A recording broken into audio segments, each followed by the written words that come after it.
ऐं वधीक जेको आहे सो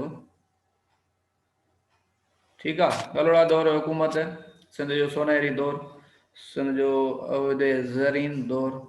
हिन दौर में सिंध में वधीक ख़ुशहाली आई। हिन दौर जो जेको वॾे में वॾो शाइर आहे जंहिंजे करे सिंधी अदब सोनेरी दौर हिनखे सॾियूं था, उहो शाह अब्दुल लतीफ़ भिटाई जी विलादत आहे। शाह अब्दुल लतीफ़ भिटाई जेको आहे सो कलोड़ा दौर जो मशहूरु शाइर आहे। ऐं कलोड़ा दौर जेको सन 1718 खां बाक़ाइदा शुरू थियो 1782 ताईं। त इन जा जेके मुख़्तलिफ़ शाइर गुज़रिया आहिनि, अदीब गुज़रिया आहिनि, उन्हनि जे नालनि ते बि नज़र विझंदासीं ऐं इन जा जेके अदबी जाइज़ो वठंदासीं इन जो हिकिड़ो। ठीकु आहे। त इहो जेको तव्हांखे नोट्स ॾिनल आहिनि इन ते थोरी नज़र विझो। ऐं कलोड़ा दौर जा के मशहूरु शाइर जेके हुन दौर में रहिया, उहे हिते ज़रीन इन करे चवंदा आहियूं जो सिंधी अदब जूं जेके सिन्फ़ूं आहिनि शेरो शाइरी जूं, उरूज़ीअ जूं या हिंदी छिंद विद्या जूं या फ़ारसी शाइरी जूं, उहे वधि में वधि हिन दौर में मुतारिफ़ करायूं हुयूं। हिन दौर में उन्हनि जो दौर बुनियादु विधो हुयो। जेके कल्ह कुझु पढ़ी आया आहिनि, बेत आहे, गज़ल आहे ऐं मौलूद आहे, इहे जेके बि आहिनि उन जा जेके शाइर आहिनि उहे सिंध कलोड़ा दौर में थी गुज़रिया आहिनि। ठीकु आहे भाउ। कलोड़नि जे दौर में मदरसनि में सिंध में सिंधी तइलीम ॾिनी वेंदी। उन वक़्तु जेके मकतब हुया, मदरसा हुया, उन्हनि में सिंधी तइलीम ॾिनी वेंदी हूंदी ऐं मदरसनि में सिंधी तइलीम ॾिनी वेंदी। मखदूम ज़ियाउद्दीन, मखदूम मोहम्मद हसन, मखदूम हाशिम टटीवी ॿियनि सिंधी अलफ़बे तयारु कई, सिंधी किताब लिखिया। जीअं कल्ह मां तव्हांखे ॿुधायो हुयो त मुक़दमतुल सलवात किताब लिखियो 1700 ईस्वीअ में मखदूम मोहम्मद अबुल हसन ठटवी, जंहिंमें हुन सिंधी अलफ़बे जो हिकिड़ो खाको ॾिनो, हिकिड़ो स्केच तयारु कयो। अल्फ़ाबेट जेका सिंधीअ जे अरबी ऐं फ़ारसीअ जा कुझु अखर कीअं, कुझु सिंधी निज अखर मिलाए करे हुन अल्फ़ाबेट तयारु कई। उन खां पोइ जेको आहे सो सिंध जी दर्सी ऐं दीनी मदरसनि में किताब जेके पढ़ाया विया उहे अबुल हसन जी सिंधी मशहूरु हूंदी उन में लिखिया वेंदा हुया। त इहे वॾा ॿोलीअ जा माहिर हूंदा जन माना जेका 1853 में अॻिते हली सिंधी ॿोली तयारु कई वई, उनजो बुनियादु बि अबुल हसन जे सिंधीअ ते रखियलु आहे। त कहिड़ा हुया मखदूम? इहे वॾा आलम हुया ठटे जा। ऐं ठटे में हुन वक़्तु 400 कलोड़नि जे दौर में 400 मदरसा, मदरसे खे माना हिन वक़्तु जेको यूनिवर्सिटी चऊं त 400 यूनिवर्सिटियूं हूंदियूं हुयूं। उन वक़्तु ठटो एॾो इल्मी दर्सगाह हूंदो हुयो। छाजे करे जो बंदरगाह हुते हूंदा, समुंड ऐं दरिया जे पाण में ते जेको मिलाप थींदो आहे, यानी उहो जेको आहे सो डेल्टा आहे हुते। ऐं माण्हुनि जो जेको अचण वञण जो ॿाहिरि मुल्कनि मां ॿियनि शहरनि मां उहे सिर्फ़ु पाणी जे रस्ते ईंदा हुआ, जंहिंजे करे ठटे शहर जी अहमियत तमामु घणी वधीक हूंदी ॿियनि खां। जंहिंजे करे कारोबार ऐं तालीम ठटे में असांखे पुराणे दौर में तमामु जेको आहे सो घणी तइदाद में मिले थी। हाणे जीअं अंग्रेज़ आया सिंध में त सभ खां पहिरियां ठटे में जेको आहे सो उन्हनि हिकिड़ी कारोबार लाइ कोठी खोली, यानी दुकान खोलियो, फ्रेंचाइज़ खोली। आस्ते आस्ते पोइ ईअं सॼे सूबे में वधंदा विया। त हुते आम इन कम्यूनिकेशन जेको आहे सो रोड रस्ता ऐं अचण वञण जो जेको सिलसिलो हूंदो हुयो उन वक़्तु उते घणो हूंदो हुयो। सही आहे। जंहिंजे करे हिन शहर जी अहमियत आहे। कलोड़नि जे दौर में 400 मदरसा सिंध में मिलनि था, इन शहर में ठटे में। फ़िक़्ह ऐं अदबी लिहाज़ खां कलोड़नि जे दौर जो उर्दू ते पहुतल हो, पर कलोड़नि जे दौर जी रियासती ॿोली फ़ारसी हूंदी हुई, पर आवाम जी ॿोली सिंधी हूंदी हुई। हाणे जा के मशहूरु शाइर आहिनि जेके नोट करे छॾियो, ईंदा हुआ कलोड़नि जे दौर जा के मशहूरु शाइर आहिनि। सभ खां वधीक अहम शाह अब्दुल लतीफ़ भिटाई, जेको 1699 में पैदा थियो, 1752 में वफ़ात कई। कलोड़नि जे दौर जा शाइर नंबर 1 शाह अब्दुल लतीफ़ भिटाई, 1699 खां 1752 ईस्वी ताईं। नोट कंदा हलो। नंबर 2 ख्वाजा मोहम्मद ज़मा लवारी वारो, जेको पढ़ायो ख्वाजा मोहम्मद ज़मा लवारी वारो। लवारी इलाइक़े जो नालो आहे ऐं लवारी जेको आहे उहो मशहूरु आहे। ऐं लवारी अला लाल किताब जेको लिखियलु आहे गुरबख्शणी जो लिखियलु आहे। ऐं शाह अब्दुल लतीफ़ जॾहिं सफ़र जे दौरान लवारी पहुतो हुयो त इल्म ऐं इरफ़ान में जेको आहे सो ख्वाजा मोहम्मद ज़मा शाह साहब खां वधीक कयो ऐं शाह साहब हुन खां मुतासिर थियो हुयो पर हू उन्हनि जो जेको सिलसिलो हुयो, जेका तरीक़त ही, जेको फ़िक़ह हुयो, जेको छा चवंदा आहिनि हिकिड़ो मज़हबी जंहिं नज़रिए जा हुया, उन्हनि में राग जेको आहे सो उन्हनि लाइ कहिड़े बि क़िस्म जो साज़ वॼाइणु, राग करणु हराम हूंदो हो। जॾहिं शाह लतीफ़ जेको आहे सो सूफ़ी ज़हन रखण वारो, तसौफ़ वारो हुयो, त जॾहिं शाह लतीफ़ हुनखे पंहिंजी मुरीद थियण जी दरख़्वास्त कई त मूंखे तव्हां मूंखां इल्म में वधीक कयो, उमिरि में नंढा आहियो पर इल्म में वधीक कयो, तव्हां मूंखे पंहिंजो मुरीद कयो, शागिर्द कयो, त उन ते ख़्वाजा मोहम्मद ज़मा हुनखे इनकार कयो त असांजे तरीक़त में, असांजे फ़िक़ह में राग हराम आहे, जंहिंजे करे तव्हां मुंहिंजा मुरीद तॾहिं थी सघो था जॾहिं इहो राग तव्हां साज़ वॼाइणु ॿुधणु छॾे ॾियो। शाह लतीफ़ खे पंहिंजे फ़िक़ह ते घणो यकीन हुयो, इन जे करे चवनि मां राग मुंहिंजो रूह जी राहत आहे, राग जे ज़रिए मां पंहिंजे महबूब खे सुञाणा थो, उन नज़म जे ज़रिए जेको आहे सो उते मां उन मंज़िल ते पहुचां थो। राग हिकिड़ो ज़रियो आहे, इन जे करे मां राग नथो छॾे सघां।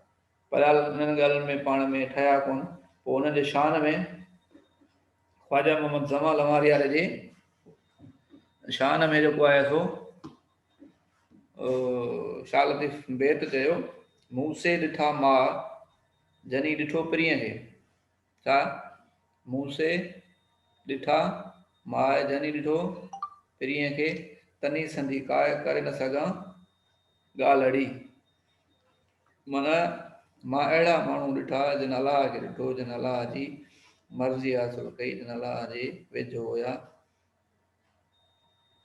इहा त उन्हनि जे शान में पाण बेत चयनि।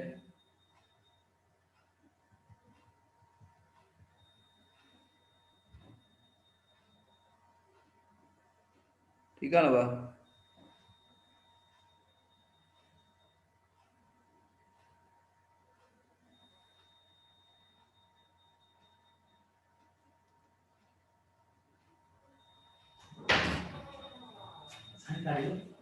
साईं निकिरी वियो, ख़बर न आहे, मां आयुमि त केरु कोन हुयो। ठीकु आहे न भाउ? त ॿियो लिखो टियों, मियां साहब ॾिनो फारूकी। मियां साहब ॾिनो फारूकी जो ज़िक्र असां करे रहिया आहियूं ऐं हुनखे पढ़ी विया आहियूं सचल सरमस्त वारे चैप्टर में। साहब ॾिनो फारूकी जेको आहे सो सचल सरमस्त जो वाल साहब हुयो, जेको पाण कलोड़ा दौर में थी गुज़रियो आहे, ऐं हुनजो जेको वक़्तु आहे उहो 1697 खां 1788 आहे। यानी जॾहिं शाह लतीफ़ वरी इन तरफ़ आयो आहे ऐं साहब ॾिनो फारूकी सां मुलाक़ात कई त उन वक़्तु सचल सरमस्त नंढो ॿार हुयो, जेका शाह लतीफ़ प्रिडिक्शन कई, दावा कई त असां जेका शाइरी कई आहे लिक में, उहा ही अॻिते हली पंहिंजे दौर में टालपुर दौर थींदो आहे, हुन में मीरनि जे दौर में ऐं जेको आहे रहियो आहे सचल सरमस्त, त उन में ही खुलियाम चवंदो, माना हुन हिकिड़ो लफ़्ज़ चयो हुअईं त जेको असां कुनो या देग चाढ़ी आहे उन जो ढकणु ही नीगर ॻाईंदो, ही छोकिरो ॻाईंदो, माना हुनखे ज़ाहिर ही कंदो। मखदूम मोहम्मद हाशिम ठटवी शाइर हुयो ऐं नसर नवेज़ हुयो, काफ़ी किताब लिखियल आहे। मखदूम अब्दुल रऊफ़ भट्टी, उहो बि कलोड़ा दौर जो हुयो। जुम्मन चारण, मदन भगत, तमर फ़कीर, अब्दुल रहीम गरोड़ी, रूअल फ़कीर, जलाल खत्री, साबिर मोची, इलाही शाइर ऐं हिन जे दौर में सैयद मोहम्मद बकार राशिदी, मियां सरफराज़ अहमद गलोड़ो पाण हुक्मरान हुयो, बादशाह हुयो, शाइर हुयो। बिलाल शाह, फ़कीर इनायतुल्लाह जोडियो, सालेह फ़कीर, आरिफ कलोड़ो, हाफ़िज़ आली खखड़ाई, नूर मोहम्मद खस्ता, मिर्ज़ा तकी, ये शाइर आया कलोड़ा दौर जो। हाणे असां अदबी मुख़्तसर जाइज़ो पेश कंदा, सही आहे? छा कंदासीं? अदबी जाइज़ो पेश कंदासीं। हिन दौर खे उहिदे ज़रीन जे मां तव्हांखे पहिरियों ई ॿुधायो चइजे थो, छो जो हिन दौर में उरूज़ी शाइरी शुरू थी। उरूज़ी शाइरी छा खे चइबो आहे? उरूज़ इल्म उरूज़ हुनखे चइबो आहे जेको शाइरीअ जो इल्मु हुजे, यानी शाइरीअ में कहिड़ियूं शयूं, कहिड़ियूं सनअतूं, कहिड़ियूं टेक्निक्स कमु अचनि थियूं ऐं उहे किथे किथे रखणियूं आहिनि, उनजे करे इल्म उरूज़ में सॼो कुझु इल्मु आहे हिकिड़े क़िस्म जो, जीअं फिज़िक्स आहे, केमिस्ट्री आहे, सॼो कुझु पढ़ूं था त शाइरी जे सिखण लाइ वरी इल्म उरूज़ सिखिबो आहे। काफ़िल छा आहे, रदीफ़ छा आहे, किथे अचणु घुरिजनि, मात्राऊं छा आहिनि, वज़न छा आहे, बहर छा आहे, उहो कीअं कीअं सिलेक्ट थींदो आहे, लफ़्ज़नि जो केतिरो जेको आहे सो भंडार हुजणु घुरिजे, वोकेबुलरी केतिरी हुजणु घुरिजे शाइर खे, उन लफ़्ज़ जूं केतिरियूं मानाऊं थी सघंदियूं, वॾो इल्मु आहे इहो। इल्म उरूज़ जो बाक़ाइदा शुरूआति थी उहा करोड़नि जे दौर में थी, ऐं इल्म उरूज़ वारियूं जेके सिन्फ़ूं आहियूं क़िस्म आया शाइरीअ जा, उहे बि करोड़नि जे दौर में असांखे मिलनि था। इन जे करे हिनखे उहिदे ज़रीन चवंदा आहिनि। हिन दौर खे दौरे लुग़वी बि चइजे, छो जो हिन दौर में सिंधी लफ़्ज़ बि तयारु थी। जीअं त ॿुधायो मां तव्हांखे, मखदूम अबुल हसन ठटवी या मखदूम अबुल हसन सिंधी 1700 ईस्वी में किताब हिकिड़ो लिखियो, मुक़दमत सलवार, नमाज़ जी शुरूआति, मुक़दमो, स्टार्टिंग बाब। त उन में हिन नमाज़ सेखारण लाइ शेरो शाइरी बि कई, शेरो शाइरीअ में नमाज़ सेखारण जा अहकाम ऐं हुकुम ऐं तरीक़ा ॿुधाई, गॾोगॾु उन्हनि में अलफ़ बे बि सिंधीअ जी हिन तयारु करे उन में छपाई। नंबर 3 पॉइंट, हिन दौर खे सिंधी अदब जो सोनहरी दौर चइजे थो, छो जो शाइरनि जो सरदार सरताजुल शाइर शाह अब्दुल लतीफ़ भिटाईअ जो जेको लक़ब हुयो उहो सरताजुल शाइर या शुअरा हुयो। सरदार शाह अब्दुल लतीफ़ भिटाई हिन दौर में वॾे ऐं मुख्य शाइर हुयो, आम शाइर हुयो। हिन दौर में नयूं सिन्फ़ूं जहिड़ोक, जीअं मां तव्हांखे ॿुधायो, हिन दौर सिन्फ़ूं, सिन्फ़ जेको आहे क़िस्म, काइंड, माना शाइरीअ जा क़िस्म। हाणे हर को शाइर त आहे, पर को कहिड़ी फील्ड में आहे, को कहिड़ी फील्ड में, जा डॉक्टर आहिनि। त मौलूद, मरसिया, बैत, मुनाजात ऐं मुनाकबा पंहिंजे उरूज ते पहुता, यानी उन्हनि तमामु घणी तरक़ी कई। शाइरी गॾु गॾु रिसाला कढिया विया ऐं किताब शाइर। हिन ई दौर में रिसाला, रिसालो लफ़्ज़ इस्तेमालु थियो ऐं रिसाला कढिया विया मुख़्तलिफ़ शाइरनि जा, शाह अब्दुल लतीफ़ भिटाई जो रिसालो, ख्वाजा मोहम्मद ज़मा जो रिसालो, इहे रिसालो लफ़्ज़ इस्तेमालु थियो ऐं रिसाला कढिया विया हिन दौर में। सही आहे। ऐं किताब पिणु छपिया, जॾहिं ॿोली जो आई, अल्फ़ाबेट जो आई, त किताब छपजणु शुरू थी विया हिन में, जंहिंजे करे हिन दौर खे सिंधी अदब जो सोनहरी दौर इन्हनि ॻाल्हियुनि जे करे चवंदो जो शाइरीअ में फितरत निगारी, मंज़र निगारीअ खे अहमियत ॾिनी वई, यानी मज़हबी मौज़ू कढी करे या महबूब ऐं आशिक़ जा मौज़ू कढी करे, उन्हनि जा ॾुख सूर जूं ॻाल्हियूं कढी करे माण्हुनि खे शाइरीअ में फितरत ॾे जेको आहे छिकायो वियो, ऐं शाइरीअ में जेको शाइरनि जेको मौज़ू रखियो, तख़यल रखियो, तसवर ॾिनो, उहो फितरत निगारी ऐं मंज़र निगारी। ख़ूबसूरत माण्हू बेज़ार थी विया उन्हनि हिक ई क़िस्म जे मौज़ूअ मां। जमालियाती शाइरीअ खे तमामु घणी फ़ोक़ियत, ख़ूबसूरती, उहा कहिड़ी शइ जी हुजे, उहा हुनखे शाइरीअ में शामिलु कयो वियो।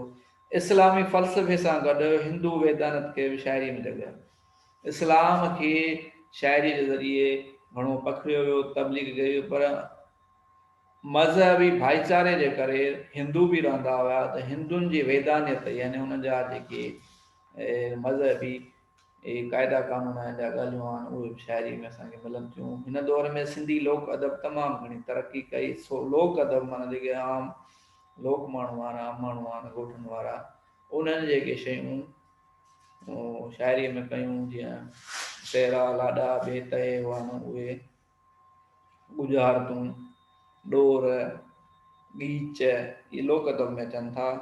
त इहे जेको आहे हुन दौर में तमामु घणी हिननि जेको आहे सो तरक़ी कई। सिंधी नसर जी बाक़ाइदा इब्तिदा थी, किताब छपिया, यानी नसर, नज़म ऐं नसर ॿ क़िस्म, शाइरी ऐं शाइरी खां अलावा जेके ॿियूं इबारतूं जो आहे उनखे नसर चइबो आहे। को मज़मून आहे, को नावल आहे, का कहाणी आहे, उनमें शेरो शाइरी न आहे त उनखे लिखत खे नसर चइबो आहे। शाह जे कलाम जे करे सिंध जाग्राफी, तारीख़ ऐं मुआशी हालतुनि जी ख़बर पई।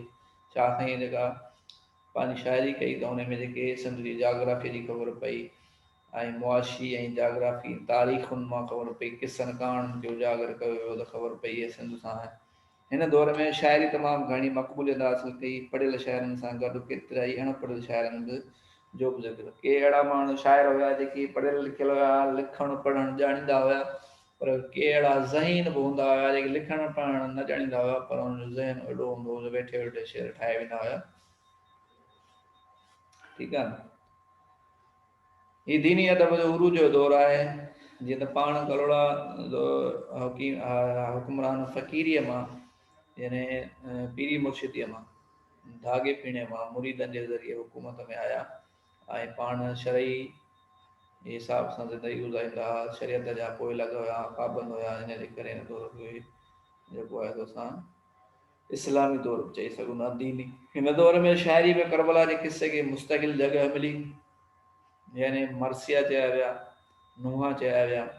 मज़हबी हम आहंगी, मज़हबी भाईचारो हिन दौर में तमामु घणो हो। फ़िरके वारत न आई, हिंदू मुस्लमान शिया सुन्नी सभिनी जो पाण में भाईचारो हूंदो हो ऐं हर हिकु पंहिंजे ॿिए जे मज़हब जी फ़िक़े जी इज़त ऐं एतिराम कंदो हुयो। हीउ दौरु काफ़ी ऐं वाई जिदत जो दौरु आहे, काफ़ी ऐं वाई शाइरीअ जो हिकिड़ो क़िस्सो आहे। हिक ई शइ जा ॿ नाला आहिनि, सचल सरमस्तक जेको आहे सो काफ़ी करे लफ़्ज़ चयो आहे ऐं शा लतीफ़ हुनखे वाई लफ़्ज़ इस्तेमालु कयो आहे। हिन दौर में शाइरीअ वसीले औरत जे अज़मत खे वधायो वियो। शाइरीअ में क़सीदे जी शुरूआति थी। कसीदा कोई कसीदो चइबो आहे हुनखे, कसद करणु माना कंहिंजी तारीफ़ करणु, ठीकु आहे। कसीदो उहो कंहिंजो बि थी सघे थो, नबी, इमाम, असहाब, पीर, फ़क़ीर, बुज़ुर्ग, बादशाह, कंहिंजो बि कसीदो माण्हू लिखी सघे थो। इन्हनि वजह असां शाइरीअ जे सिंफ़ुनि में ईंदासीं, पोइ मां हिक हिक में वरी अलॻि ॿुधाईंदोमांव त कसीदे ऐं मदह में कहिड़ो फ़र्क़ु आहे। कसीदे में बि साराह कबी आहे ऐं मदह में बि कंहिंजी साराह कबी आहे। हिन दौर में शाइरीअ वसीले इहो पढ़ी, हिन दौर जे शाइरीअ में रोशन ख़याली ऐं तरक़ी पसंदि फ़िक्र जो अहवालु मिले थो। हिन तरक़ी ऐं रोशन ख़याली हिक ई ज़हन जा माण्हू न हुया, हिक ई क़िस्म जा, यानी हिक ई ॻाल्हि ते लिखण वारा न हुया। सिर्फ़ु मज़हब ॾे ज़ोर न हुयो, पर तरक़ीअ ॾे ॿियनि शयुनि ॾे बि ज़ोर हूंदो हो। उन किताबनि में, क़िसनि में, कहाणियुनि में, शेरो शाइरीअ में, रिसालनि में उन्हनि जा सबूत मिलनि था मज़हबी हम आहंगी जी। ऐं दुनिया जंहिं तरफ़ वञी रही उन तरफ़ सभु को बादशाह हुक्मरान आहे, आवाम सभु कुझु उन तरफ़ माण्हू उन शइ खे क़बूलु कनि पिया। ईअं न आहे त सिर्फ़ु जेको आहे भंडारनि खां जेका शइ मिली त बसि उनखे वठी विहणो आहे।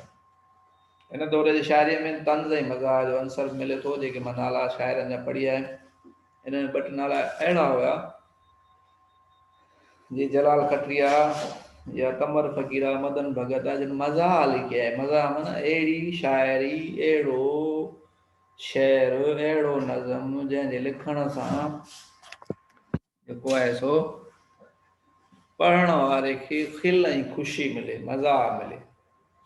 उहो बि अंसर हिन दौर में मिले थो। कलोड़नि जा हाकिम ऐं जानशीन, कुझु हाकिम ऐं जानशीन असां हिते पढ़ंदासीं कलोड़नि जा मशहूरु त कहिड़ा कहिड़ा पहिरियां हाकिम थी रहिया ऐं जेको आहे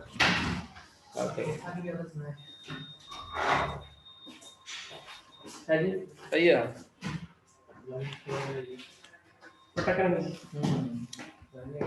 पहिरियों में आदम शाह कलोड़ो 1557 खां 1592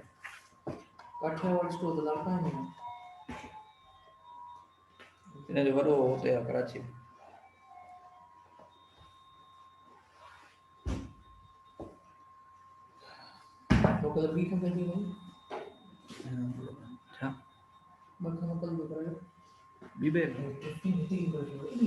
हेलो।